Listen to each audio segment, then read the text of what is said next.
I once got depressed myself about 10 years ago for a while when my father died and I was working in the area of PTSD, depression, and got infected with it myself. And I've seen it.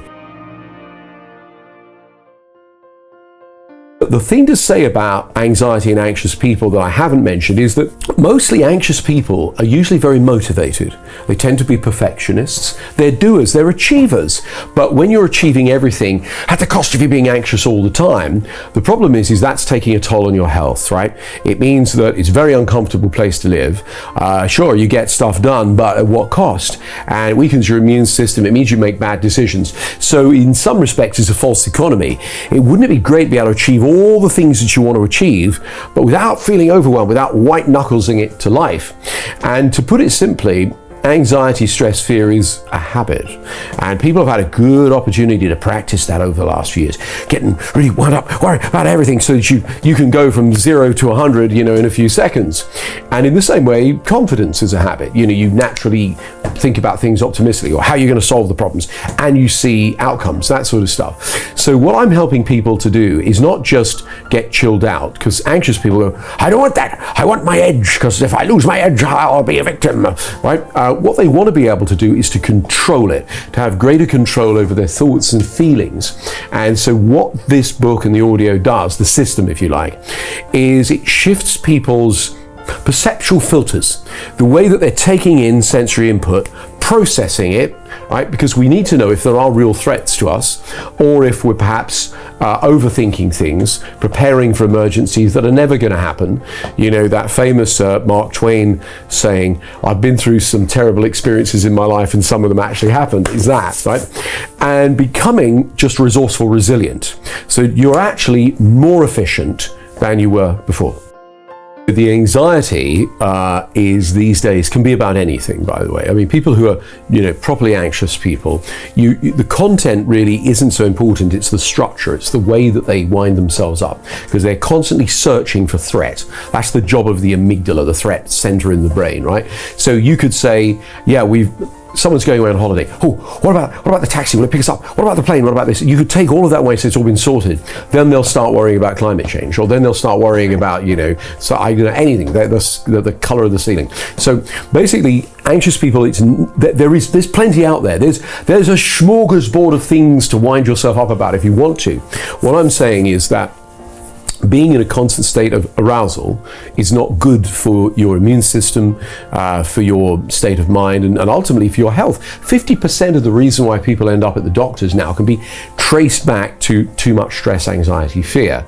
So this modern age that we live in means we have to adapt. I have something called ADHD, attention hyperdeficit disorder. And that means that, I'm often thinking about lots of things simultaneously, and, my mind appears to wander to lots of things. And that's because a friend of mine is an expert in this, and he says it's not a disorder, it's an adaptation of the species. When you and I were growing up, there were 3 TV channels, and then, wow, there was 4. That was a big deal, wasn't it? Now there's 4 billion, right?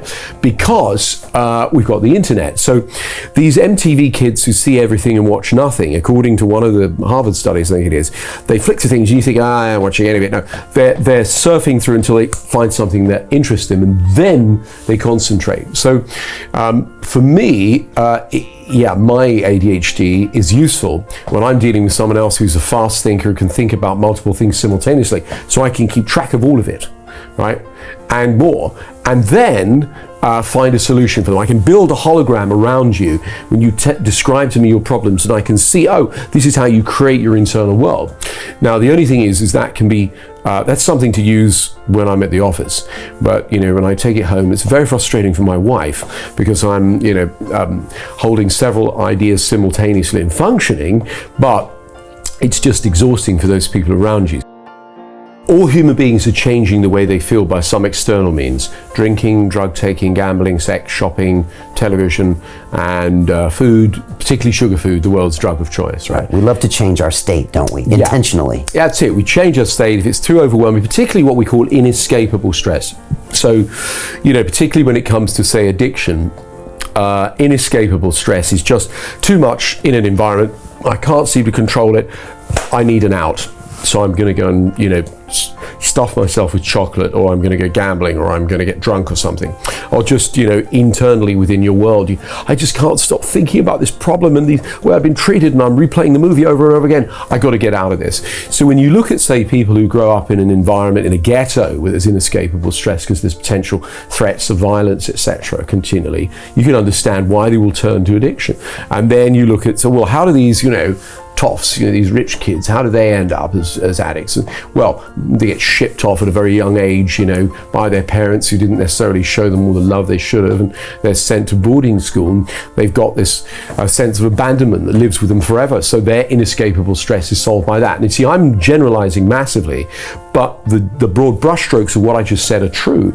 And this is, a new thinking in terms of why people are using escapism. And by the way, social media is another one. I'd put that in there too. This is the cast iron way of describing it, I think. The only way to feel good or bad about anything is to either remember something good or bad that happened, or imagine something good or bad that did happen. I mean, actually, if you take out the fact that something like is happening in the present, like being bitten by a dog, you could feel bad about that, right? Okay, but really the only two ways the majority of people in the world feel good or bad: remember or imagine, so past or future. So as my friend Richard Bandler says, disappointment requires adequate planning. And in order to be anxious, you got to be thinking forward, you got to be thinking about things that could go wrong, and the point of that is good. It's so you can head them off at the pass. It's so that you can go, this and this and that could happen. Oh, right, we'll take that and that step, and you've inoculated it, right? Or you've mitigated it. The problem is if that's all you do, if all you think about what could go wrong, you end up potentially making that a self-fulfilling prophecy. So as well as thinking about what could go wrong, you got to think about what could go right. And that's the bit of the equation that a lot of people who are anxious miss out on. If you haven't imagined things going right, you're not telling your unconscious mind, your brain. I mean, a simple example of how, because a lot of people I know, I meet, they are thinking about what they don't want. Right? They're thinking about what they don't want to have happen. I don't want to be anxious when I get up to speak, and I don't want to forget my lines. I don't want the audience to look at me and think blah, blah, blah, blah. And they've rehearsed it all, adequate planning. Rather than thinking, yep, sure, those things could happen. What will I do to prepare? Boom, boom, boom, boom, boom. And then thinking about everything going beautifully, thinking about everything going really smoothly. I mean, the example I would use is when I worked with Nick Faldo, the world champion, golfer, amazing golfer. And his problem was he was hitting the ball, it was going in the bunker.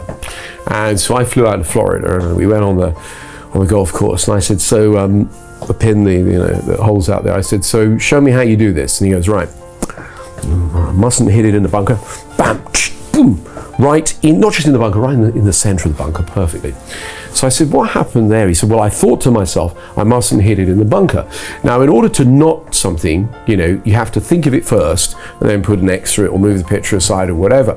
So the unconscious doesn't process the negation. Try not to think of an elephant. You have to elephant and then knot it, yeah? So I said, would you try not to hit it in the hole? He went, what? I said, kind of just try that. Think to myself, I mustn't hit it in the hole. Okay, I mustn't hit it in the hole. Right next to the hole. So this whole thing about thinking about what we don't want is useful, provided we add in what we do want.